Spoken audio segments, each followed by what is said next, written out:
Magandang araw po sa atin mga kapatiran. Ayan, naway nasa mabuting kalagayan po ang bawat isa, saan mang sulok ng mundo. Alam kong marami po ang nangyayari sa ating bansa. Napakadami pong mga sakuna. And I hope po na lahat tayo, mga brothers and sisters, ay nasa maayos po na kalagayan. And alam ko naman po na hindi po tayo pababayaan po ng ating Panginoon. Ayan. Welcome po pala sa ating gawain. Nasa 48 na yugto na po tayo ng ating prayer and fasting for the nation. And then yung topic po na naiatas po sa akin is what and how is godly stewardship. And bago po tayo pumunta o dumako sa ating topic, ayan, samahan niyo po akong manalangin, mga kapatiran. Ayan, pumikit po tayo at magdasal po. Hallelujah, Father, Lord God. Ayan. Muli, Panginoon, nagpapasalamat po ako, Panginoon, na binigyan niyo po uli ako ng pagkakataon, Panginoon, na makapag-share po ng inyong mga salita, Panginoon, at mapag-aralan po, Panginoon, ang inyong mga salita. Lord, Panginoon, gabayan niyo po ako, Panginoon, bigyan niyo ako ng wisdom, Panginoon, na may paliwanag ng maayos, Lord God, kung ano nga ba po ang naiatas na topic sa akin ngayong gabi, Panginoon. And naway sa lahat po ng pag-uusapan po namin at i-share ko, Panginoon, naway kayo ang maitaas, kayo po ang mapagpurihan, at naway, Panginoon, ang lahat po ng nakikinig, Father God, lahat po ng masisharean ko po ng inyong mga salita ay maunawaan, Panginoon, nila, matumimo po sa kanilang mga isipan, Panginoon, kung ano nga po ba talaga ang topic po na ipapaliwanag ko ngayong gabi, Panginoon. Lord, Panginoon, kayo na po sanang tumayo ngayong gabi, Panginoon. Bigyan niyo po ako ng wisdom, Panginoon, at maipahayag po ng maayos, Lord God, ang inyong mga salita, Panginoon. Ayan. We praise you, Panginoon, and I pray sa pinakamataas na pangalan ng iyong anak na si Jesus. Amen, amen, amen. Ayan. Muli, ayan, welcome po ulit mga kapatid. Again, ang aking topic po is what and how is godly stewardship. Ayan. Tanong ko lang po mga kapatid, kapag po ba may ipinagkatiwala sa iyo, paano mo to inaalagaan? And ano po kaya ang pakiramdam ng isang taong pinagkatiwalaan tapos pinabayaan? Ano kayang mararamdaman po natin, no? Sa ating mga normal na tao na kunyari may isang bagay ka po na ipinagkatiwala sa isang tao tapos pinabayaan. What if kunyari may nanghiram po sa akin ng sasakyan kahit wala ako sasakyan, pinagkatiwala ko po yung sasakyan ko sa isang tao na yun, ngunit binalik niya po sa akin ng sira na, may damage. Ano ko kaya ang mararamdaman ko? Or kung kayo ho ay nasa katayuan ko, na kayo naman ho yung nagpahiram sa akin ng sasakyan, tas binalik ko hong hindi na maayos ang kalagayan. Ayan, parang ganun po ang topic natin ngayon, tungkol po sa steward. Ibig sabihin po kasi ng steward po is parang ipinagkatiwala, ipinahiram. Okay? Pero ang topic po natin is, what and how is godly stewardship?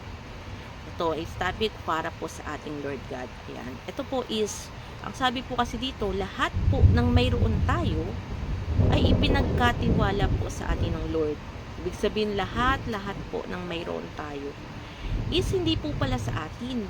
Ibig sabihin, pinahiram lang ng ating Lord, ipinagkatiwala lang po niya. Ibig sabihin, pag ipinahiram, ibabalik po natin yun. Hindi po sa atin, hiniram lang po natin. So, dapat po lahat ng ipinagkatiwala ng Lord, lahat ng ipinahiram niya, ibabalik po natin ng maayos ang kalagayan kung paano niya ipinigay sa atin. Ayun po. Ibig sabihin, hindi po natin pagmay-ari lahat po ng ipinagkatiwala ng ating Panginoon. Binigyan lang tayo ng parang pinagkatiwala lang sa atin para tagapamahala lang tayo, parang ganun, di ba? Sabi po sa awit 24 verse 1, ang lupa at ang lahat ng naroon ay pag-aari ng Panginoon.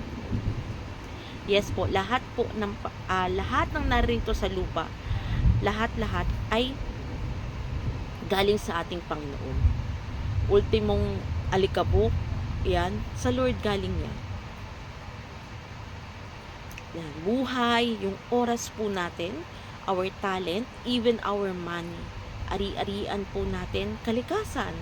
And syempre, lahat na nandito po sa mundo is galing kay Lord. Pinahiram lang po sa atin. Hindi po tayo ang nagmamay-ari, kundi ang ating Panginoon. Pinagkatiwala lang po sa atin yan. So, dapat po nating malaman at gamitin na lahat ng ito, lahat ng mga bagay na ibinigay ng Lord, gamitin po natin sa kalooban ng Diyos. Hindi po para sa personal po nating pansarili nating interes. Ano nga po ba ang gagawin natin para mapangasiwa yung mga bagay po na ipinagkatiwala ng ating Panginoon? Sabi po sa Efeso 5:16, sikaping mapakinabangan ang bawat pagkakataon. Ano bang ibig sabihin nito? Ibig sabihin po nito yung oras. Lahat ng chances, lahat ng minuto, segundo, kailangan po nating mapakinabangan at magamit sa tama, di ba po? Gamitin po natin yung oras natin sa mga bagay na makalangit at hindi po sa mga bagay na makalupa.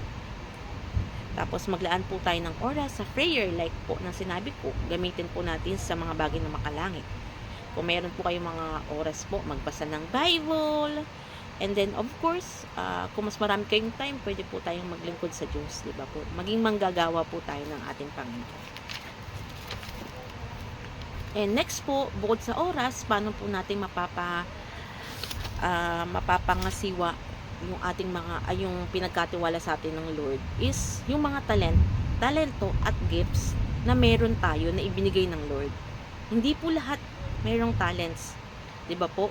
Hindi po lahat may gift. Ako, hindi po ako marunong kumanta, pero I can dance. Nakakapagsalita ko, nakakapagturo po ako sa mga sa Sunday school. And ikaw, maybe hindi ka marunong kumanta, hindi ka marunong sumayaw, pero you can lead. 'Di ba po? Iba-iba po yung talent natin. Hindi tayo magkakaparehas. Ang talento daw po ay hindi dapat po ipagyabang. Hindi po dapat natin ipagyabang, kundi para sa paglilingkod ng Diyos at sa kapwa. Gamitin po natin yung talent for our Lord God para ipakita sa Lord or ipangalat yung gospel ng ating Lord. Katulad po ng mga, kunyari, marunong pong kumanta, syempre praise and worship, ganyan po. Kung marunong kang magsalita in public, pwede kang maging teacher, di ba po? Ayan. Pag may mga topic, pwede kang mag-share ng lesson, mga Bible verses, or like that, gan. Tapos kung may malakas ka, or marami kang time, pwede kang mag-service, di ba po? Sa church, ganyan po. Lahat po tayo ay may kaloob, talento at gifts na ibinibigay ng Lord. Hindi lang pare-pareho, pero lahat tayo meron. Okay po. Katulad ng pag-awit, pagtuturo, pamumuno, being a leader. And next one po, paano po, ano pa po yung mga bagay na para mapangasiwaan po natin yung mga pagiging steward natin is yung tithes and offerings. Okay? Isa rin po pala yun sa way para maibalik po natin yung pasasalamat sa Lord God. Sabi po, hindi mahalaga kung gaano kalaki ang hawak mo. Ang mahalaga ay paano mo ito ginagamit para sa Diyos. Tama. Hindi porket mayaman ka, kung gaano nagbigay ka ng 1 million. Pero, hindi naman tawag ng bukal sa kalooban mo yung pagbibigay. Parang hindi rin siya kaano-ano sa Lord, di ba? Dapat po, parang pag nagbigay ka, taos puso mong ibinigay, masaya kang nagbigay. Hindi kung gaano kalaki at kaliit ang ibinigay mo. Di ba po? Ganon po kung paano tanatanggap ng ating Panginoon yung mga kaloob po natin, yung mga tithes and offerings niya. And kung sakaling man wala ka pang way para makapagbigay, marami pang way po or marami pang bagay po ang pwede mong maibigay, hindi lang po tungkol sa pera. Okay? Pwede ka mag-service sa Lord, diba po? Magturo. Ayan, mas marami pong paraan para makapagbigay sa Panginoon, hindi lang po sa financial. Next po natin is yung mga kalikasan po o yung mga creation po ng Panginoon. As a godly stewardship, tayo po ay may tungkulin na pangalagaan ang lahat po ng nilikha ng Diyos. Ang ating paligid, ang mga kalikasan. Diba po? Siyempre, kailangan po natin magtipid ng tubig, huwag magputol ng maraming puno na nagiging dahilan para maraming baha. Ayan po yung mga way po para kahit papano po ay hindi po natin mapapabayaan yung mga create ng ating Panginoon. Siyempre, may balik po yun sa atin. If ever po na hindi nga natin aalagaan yung mga kalikasan, tapon tayo ng basura dito, di tayo nagtitipid ng tubig, di tayo nagtatanim ng mga halaman, puno, di ba po? Siyempre may balik, yung kalikasan masisira. And pag masira ang kalikasan, maraming mga bagyo, baha ang mangyayari. Bumabalik po sa atin yung mga itinanim natin. So, kailangan natin magtanim ng maganda or kailangan nating alagaan sila para ibabalik din po ng kalikasan yung magandang surroundings. Siyempre, ganun po. O sabi po dito sa Mateo 28, verse 19 to 20, humayo kayo at gawing alagad ang lahat ng bansa. Ano ho ba ang ibig sabihin nito? Ibig sabihin po nito, iipangalat po natin ang salita ng Diyos. Ibahagi ang mabuting balita. Hindi lamang po daw ang mga pastor ang kaya or maaaring mag-share ng mga salita ng Lord, kundi tayo rin. Kahit normal na tao, kahit bata, matanda, estudyante, kayang-kaya po natin yan. Hindi lang po pala tungkulin ng mga pastor ang mag-share po ng salita ng Lord, kundi bawat individual po ay tungkulin din po natin. Ito naman po sabi sa Lucas 16:10, ang mapagkakatiwalaan daw po sa maliit na bagay ay mapagkakatiwalaan din sa malaki. Tama nga naman po, diba? Kung napagkakatiwalaan tayo ng Lord sa maliliit na bagay na to, syempre, pagkakatiwalaan niya pa tayo sa mas malalaking bagay. Syempre, nabuo na po yung trust, diba? Ganun yun. And then, sa pagiging steward po pala, o tagapamahala, ay hindi daw po siya isang posisyon. Okay? Hindi yan parang pataasan ng posisyon. Kundi, ito yung pamumuhay na may pananagutan sa Diyos. Na ang pagiging stewardship or godly stewardship ay dapat po nating isabuhay. And again, hindi po lahat ay pare-pareho ang dami ng pinagkatiwala. Pero lahat po tayo ay may pananagutan sa ating natanggap. Again, everyone po ay may iba't ibang ibinigay ang Lord. And maliit man o malaki ang binigay ng Lord sa atin, lahat po tayo doon may pananagutan. So, kailangan po natin gamitin ng maayos lahat po ng resources na ibinigay ng Lord para maibalik po sa Kanya lahat ng ito. Diba po? Ayan po, lahat po ng pag-aari ng Panginoon, ibabalik po natin sa Kanya. Yung buhay po natin, oras, talent, pera, ari-arian, kalikasan, yan, galing po lahat sa Diyos yan. At bilang isang tao at bilang anak ng Diyos, kailangan po natin maibalik yan kay Lord ng maayos. Okay, binigyan niya tayo ng buhay. So, anong gagawin mo sa buhay mo? Sisirain mo po ba sa iba't ibang bagay? Okay, bigay po natin yung buhay natin kay Lord. Pag may time pa, may oras, pray, read the Bible, share the gospel. Kung may talent ka, huwag mo ipagyabang, gamitin mo para maitaas ang Lord. Praise and worship, ganyan. Ipagyabang mo ang talent mo, hindi para sa sarili mo or para sa personal mong interest, kundi para ipagyabang kung gaano kabuti ang Lord at binigyan kanya ng ganong talent. And then also, pera at ari-arian. Kung kaya mo naman pong magbigay sa Panginoon, tumulong sa mga taong nangangailangan, meron ka naman po, why not mag-share ka po ng iyong mga blessings na galing din naman sa ating Panginoon. Ibalik mo po yung natatanggap mo, tumulong sa Panginoon, tumulong sa simbahan, para magpatuloy po ang gawain ng Panginoon. And sa kalikasan, again, ingatan po natin ang kalikasan. Ito ay bigay ng Lord. Ito ay kaloob ng ating Panginoon, kaya marapat lang po natin na ingatan po lahat ng ito.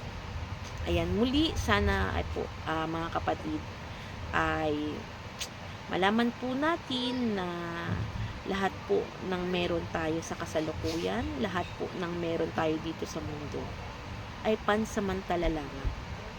Lahat po ng ito ay hindi sa atin, kundi ipinagkatiwala lang po ng ating Panginoon. Binigyan niya lang po tayo ng right para maging sa atin, pero at the end of the day, pag sa tamang panahon, lahat ng ito ay ibabalik natin sa Kanya. Kaya sana po wag tayo mabulag sa mga ganitong bagay, sa mga makabundong bagay na to. Naway gamitin po natin lahat ng ito sa tama at naayon po sa kalooban ng Panginoon. Ayan. Bago po tayo mag-end, ayan, samahan niyo po akong mag-pray. Ayan. Hallelujah, Father. Hallelujah, Lord God. Ayan. Maraming salamat po, Panginoon, sa lahat po ng ito, lahat po ng mga pinagkaloob niyo sa amin, Panginoon. Thank you po, Panginoon, kasi binigyan niyo po kami ng pagkakataon, Panginoon, na maranasan po lahat ng ito, mabigyan po kami ng buhay, ng oras, yung mga resources na ito, also the talent, blessings po sa araw-araw, Panginoon. Naway turuan niyo po kami at tulungan niyo po kami, Panginoon, na maibalik po lahat ng ito sa inyo, Lord God, sa kalooban niyo po, Panginoon. Na naway malaman po namin na lahat po ng ito ay pansamantala lamang, Panginoon, at sa tamang panahon, Panginoon, na ibabalik po namin ito sa iyo. Dahil hindi po kami nang nagmamay-ari nito, kundi ipinahiram nyo lang po at ipinagkatiwala nyo lang po sa amin, Panginoon. Thank you, Lord God, Panginoon. Please, Panginoon, guide us po, Panginoon, na magamit po lahat ng ito, Panginoon, sa kalooban nyo, Panginoon. Na maipakalat po, Panginoon, ang mga salita nyo, Panginoon. Na may taas po ang inyong pangalan sa lahat ng ito, Lord God, Panginoon. Na makatulong po sa mga taong nangangailangan, Panginoon. At Lord, Father God, Panginoon, naway, Panginoon, tulungan niyo po ang bawat isa, Panginoon, sa bansang ito. Nakasalukuyan po, Father God, nakaranas po ng lindol at sakuna, Panginoon. Alam ko, Lord God, hindi niyo po sila pababayaan, Panginoon. Basta tawagin lamang po nila ang inyong pangalan, Panginoon. Lord, Father God, i-bless niyo po ang bawat isa, Panginoon, na nakapakinig po ng inyong mga salita, Panginoon. Ingatan niyo po ang bawat isa, Panginoon. Kung ano man po ang mangyayari, Panginoon, alam ko po na hindi niyo po kami pababayaan, Panginoon. Ayun lamang po, Panginoon. In Jesus' name, we pray, Father God. Amen. Amen. Ayan. Maraming salamat po, Panginoon. Ayan, and sa lahat po ng ating mga kapatiran, naway, Panginoon, nasa mabuti po kayong kalagayan. Ayan, mag-pray lang po tayo, Panginoon, mag-pray lang po tayo, mga kapatid. Alam ko na hindi po tayo pababayaan po ng ating Lord God. Ayun lamang po, and maraming salamat po. Ayan, keep safe po, and ayan po, thank you po, and God bless po everyone.